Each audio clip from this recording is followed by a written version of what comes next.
पर हमें चाहिए, कभी सबसे प्रार्थना, क्योंकि लाखों लोग सुनते हैं, यदि हमारी वाणी से किसी, भले भाई हो या कोई हो, अगर गृहस्थी बसती है तो हमें दोनों को एक दूसरे के प्रति प्यार बढ़ाने वाली बात कहनी चाहिए, एक दूसरे के प्रति क्षमा वाली बात कहनी चाहिए। नहीं तो मानो डिवोर्स हो गया, संबंध विच्छेद हो गया, तो वो भी किसी और पुरुष का वर्ण करेगी, व्यभिचार दोष। वो भाई भी वो दूसरा करेगा तो वो भी व्यभिचार दोष, अपवित्रता बढ़ती चली जाएगी। तो मुझे लगता है ये डिवोर्स कोई हल नहीं है। हल है एक दूसरे की गलतियों को क्षमा करके प्रेम बढ़ाना और उसे आगे बढ़ा। देखो, सबसे गलती हो जाती है, लेकिन हम तुम जब मिले तो फिर हमारा तुम्हारा जीवन अब पवित्र होना चाहिए। पीछे तुम्हारा जीवन कैसा रहा, हमारा जीवन कैसा रहा, माटी डालो। पीछे के जीवन को नहीं खोदना चाहिए, क्योंकि अब हमारा आपका नया जीवन चल, तो अब आज से हम आपके, आप हमारे। अब जो कुछ स्वभाव में गलतियां हैं, उन गलतियों को एक दूसरे की क्षमा करके अगर प्रेम में, ये डिवोर्स हमने गांव में तो कभी सुना ही नहीं, गांव में कभी नहीं सुना। ये अब नया समय चला है जी, रोज इतने प्रश्न आते हैं, इतने लोग मिलते हैं, तो मतलब ये बहुत बड़ी हद तक हो गया है। देखो, जब तक ये girlfriend boyfriend live in relation ये चलेगा तो डिवोर्स चलेगा, पक्का चलेगा, और जोर से चलेगा। हम कई बार कह चुके हैं कि 4 होटलों का भोजन जब जवान में लग जाता है तो घर की रसोई का भोजन अच्छा नहीं लगता। समझ में आया? ऐसे 4 पुरुषों को बॉयफ्रेंड ब्रेकअप, बॉयफ्रेंड ब्रेकअप, ये है क्या? ये है क्या? वो लड़की अपने पति के साथ रह पाएगी? 4 बार तुमने गर्लफ्रेंड नई नई बनाई, तुम रह पाओगे एक पत्नी के व्रत में? भ्रष्ट पुरुष हो, कैसे रह पाओगे? भ्रष्ट स्त्री हो, कैसे रह पाओगे? ये भारत है, विदेश थोड़ी है। यहाँ विदेशी परंपरा थोड़ी है। ये भारत है जहाँ जीवन मुक्ति यति और जहाँ सती, यहाँ एक से एक योगी यति रहे। तो अपने देश में ऐसा ये सब नहीं। गंदी बातें जब तक बंद नहीं होंगी तब तक डिवोर्स बंद नहीं होगा। अभी क्या हमारी जी शादी के बाद उसको उसके बारे में पता लग गया, उसके बारे में पता लग गया, 1 साल में, मतलब 1 महीने में 3-4 बार हम क्यों हर एकांतिक में प्रार्थना करते हैं कि बच्चों अपने जीवन को संभालो। ये तो मतलब फाइनल जीवन बर्बादी की बातें हैं। और पहली बात यह है कि जब नवीन अवस्था में आप ब्रह्मचर्य नष्ट करेंगे तो आप गृहस्थी लायक नहीं रह जाएंगे।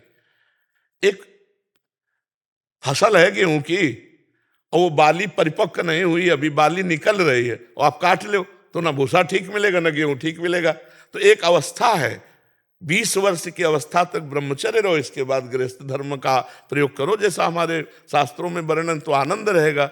अरे यार, पति और पत्नी में प्रेम नहीं, ये शब्द ही बहुत बुरा लगता है हमें। पति पत्नी में प्रेम नहीं, अर्धांग है। पत्नी अर्धांग मतलब हमारा प्राण है, और पति हमारा मतलब प्राण है। दोनों एक दूसरे के प्राण है। कितना बढ़िया जीवन। पूर्व में न लड़की लड़का देखते थे, न लड़का लड़की देखते थे।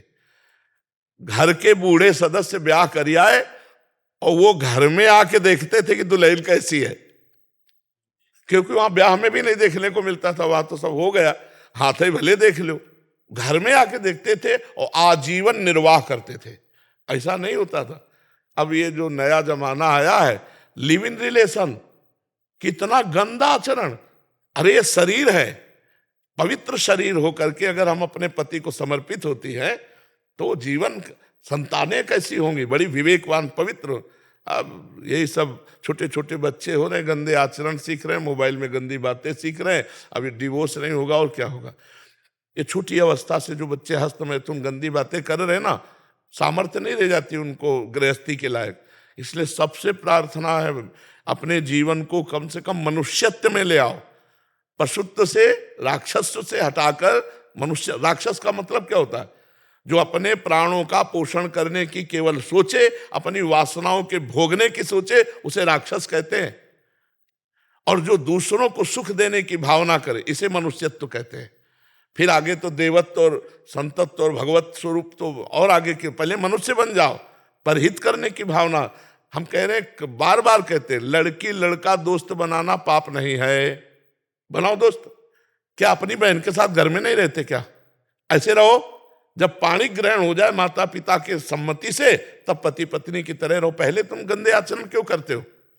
अब वो समय नहीं रह गया। हमारी बात मतलब शायद है कोई माने, नहीं तो ऐसा समय लग गया कि नए बच्चे कहते हैं आकर, अगर गर्लफ्रेंड ना हो तो हमारे दोस्त हमको नीचा दिखाते हैं, अगर फ्रेंड ना हो, गंदे आचरण ना करो, तो कहते हैं पुराने जमाने का बड़ा भगत है और हमको नीचा दिखाते हैं। तो अब समय बहुत मलिनता की तरफ जा रहा है और इसीलिए प्रयासरत हैं कि अगर हमारे नौजवान सुधर जाएं तो भारत का भविष्य सुधर जाए। और काफ़ी लोग सुधार पर भी हैं, काफ़ी ऐसे नए बच्चे हैं जो अपने को बदल रहे हैं सत्संग सुन करके, क्योंकि जिनको ज्ञान नहीं और एकदम ज्ञान हुआ तो वो अपने को सुधारने की चेष्टा में है। क्योंकि सुबह जब खड़े होते हैं तो 50,000 नौजवान केवल होते हैं, तो ये खड़े हैं इसका मतलब बदल रहे हैं। क्योंकि अगर बदलते ना तो रात्रि में आके सर्दी में रजाई छोड़ करके रोड में खड़े होने की, और नौजवान हाँ, तो इसलिए बदलाव है बहुत जी। ज्यादा। 2000 से पहले महाराज जी तलाक होते ही नहीं थे। जज ये कह देते थे जाओ साथ रहो, तलाक नहीं देता तुम्हें। हाँ हाँ लेकिन अब बुरी है। हाँ, अब तो बड़ा विचित्र समय है। अब बोलो क्या जीवन है यार। एक आदमी आके रो रहा था कि मेरा बच्चा मेरी पत्नी के पास है और मिलने नहीं दे रही। हर साल 3-3, 4-4 हजार मुकदमे एक जिला अदालत में दाखिल हो रहे हैं। तलाक वाले, हाँ, अब वो यही गर्लफ्रेंड बॉयफ्रेंड न्यू बर्बाद है, न्यू 4-4, 5-5, 2-2 साल, 1-1 साल, वो सबसे ज्यादा है। शादी हुई 1 साल के अंदर तलाक, 2 साल के अंदर। हाँ बिल्कुल, क्योंकि हम ये पक्का आपको कहते हैं, जवान है ना, अगर 4 होटलों का पाने लगे तो घर की रोटी दाल अच्छी नहीं लगेगी, आप पक्का समझो। ऐसे हर इंद्रिय है, आपने अन्य इंद्रियों का विचार किया, अब वो इंद्रिय पति से कैसे संतुष्ट हो सकती है? वो चाहेगी कि हम अन्य पुरुषों से बात करें या अन्य स्त्रियों से बात करें, ये स्वभाव है।